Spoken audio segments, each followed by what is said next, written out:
देखिए, बसपा कोई पार्टी हो तो खत्म हो, बसपा एक आंदोलन।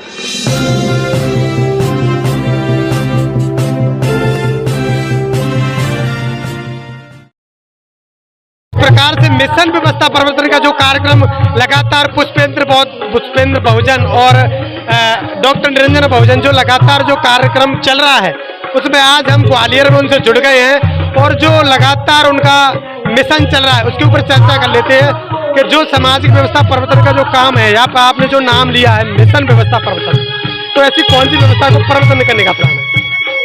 पहले तो बहुत बहुत स्वागत है आपका, बहुत बहुत साधुवाद। आपके चैनल से मैं सभी लोगों को ये बताना चाहता हूँ कि भारत में संविधान है, लेकिन संविधान सभी मनुष्यों को समान समझता है कि भारत में जितने भी मनुष्य हैं वो सभी समान हैं। लेकिन संविधान होने के बावजूद भी इस देश में एक ऐसी व्यवस्था काम करती है जिसे ब्राह्मणवादी, मनुवादी, जातिवादी व्यवस्था कहते हैं। और उस व्यवस्था के आधार पर इंसान समान नहीं है, कोई नीच है, कोई ऊंच है, कोई छोटा है, कोई बड़ा है। डॉक्टर अम्बेडकर ने 1956 में सभी व्यवस्थाओं पर लॉक लगा दिया। उसके बाद व्यवस्थाएं परिवर्तन लोगों ने अपनी क्रिएटिंग की है, खत्म करने का प्रयास नहीं किया। इसके पीछे का क्या कारण रहा होगा? क्या हुआ है, जब ऊपर वाला व्यक्ति अपने आप को सेपरेट कर लेता है, जैसे कोई व्यवस्था है उसमें सबसे टॉप पे जो व्यक्ति रहता है, अगर वो अपने आप को ब्लॉक कर ले तो नीचे वाले ऑलरेडी नीचे रह जाते हैं। वैसे ही ये हिंदू धर्मवादी ब्राह्मणवादी व्यवस्था, इसमें जो 4 वर्ण हैं तो ऊपर के वर्ण वाले लोगों ने अपने आप को ब्लॉक कर लिया।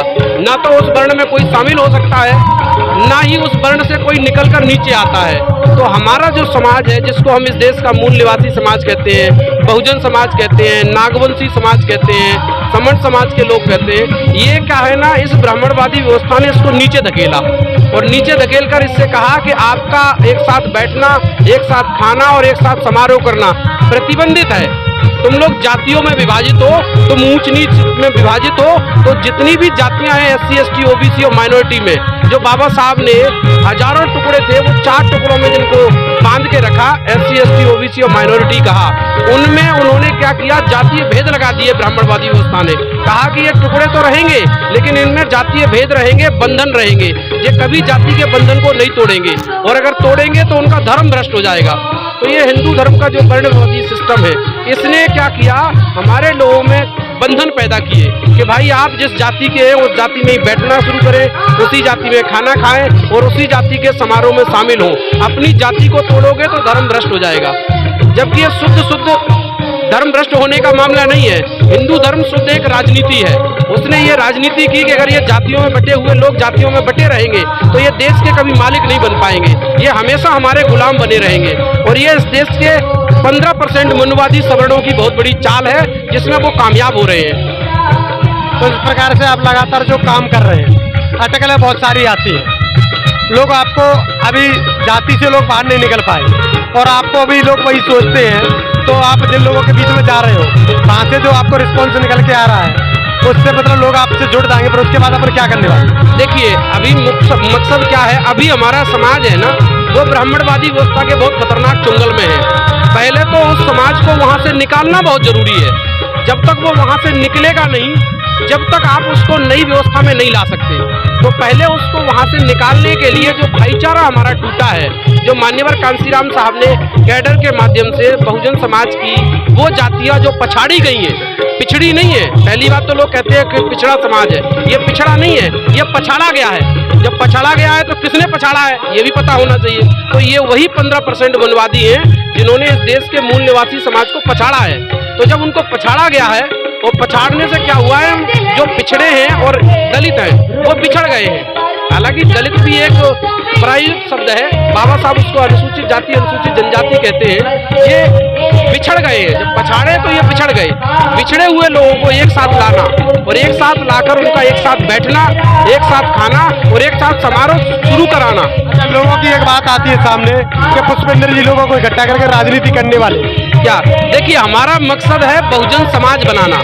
मान्यवर कांसीराम साहब ने एक बहुत अच्छी बात कही थी कि मैंने बहुजन समाज की पार्टी बना दी है और बहुत ही शानदार पार्टी है।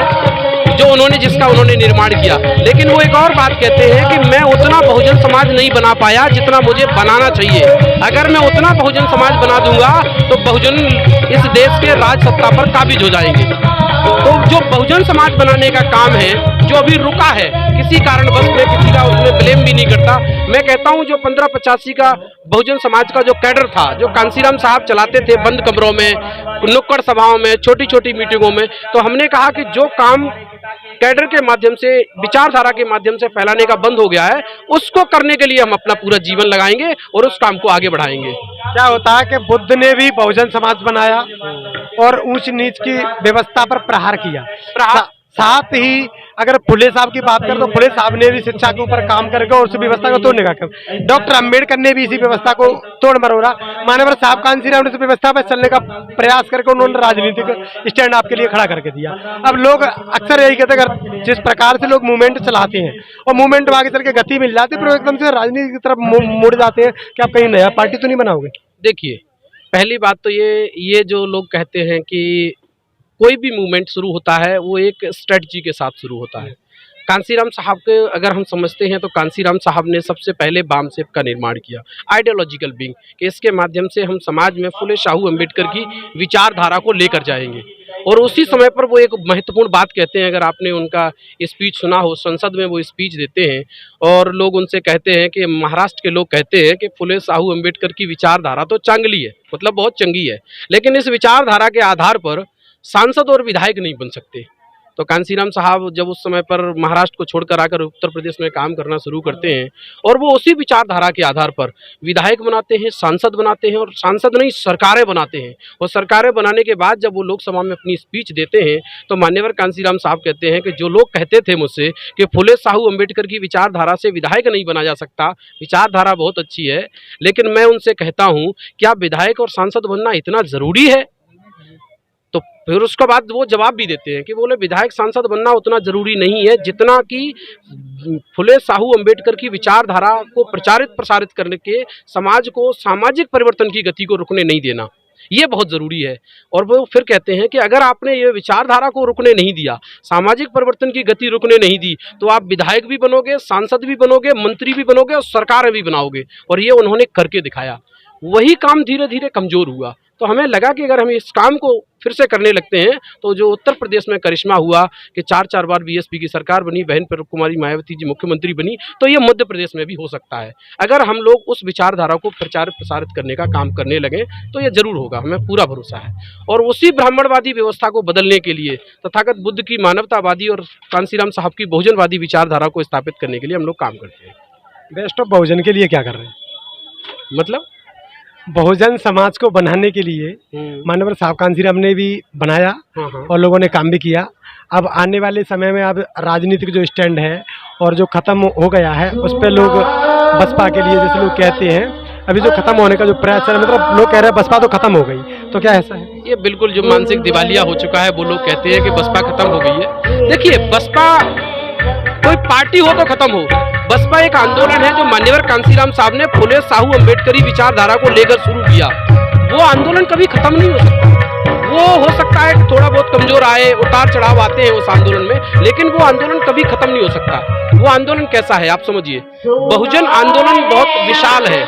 ये ऐसा आंदोलन है जैसे एक आपने तालाब देखा है और उसके बगल में एक तालाब बना, उसमें एक नाली बना दी जाए, तो वो तालाब का पानी जब तक स्थिर नहीं हो जाएगा, कब तक? जब तक कि उसका लेवल समान नहीं हो जाता। उसका नाम बदला जा सकता है, उसकी स्ट्रेटजी बदली जा सकती है, लेकिन फुले शाहू अम्बेडकर का मिशन और बहुजन आंदोलन कभी खत्म नहीं हो सकता। तो इसीलिए मैं अपने लोगों से कहना चाहता हूँ कि जो लोग भी ये कहते हैं कि आंदोलन खत्म हो गया है, आंदोलन का कुछ नहीं हो सकता, पार्टी खत्म हो गई है, वो एक मनगढ़ंत लोगों की एक स्ट्रेटजी है जो जानबूझकर आंदोलन को कमजोर करना चाहते हैं। तो मैं तो यही कहना चाहूँगा कि जो कैडर बंद हुए हैं, केवल उस कैडरों को दोबारा चालू करने की जरूरत है, बाकी कुछ खत्म नहीं हुआ।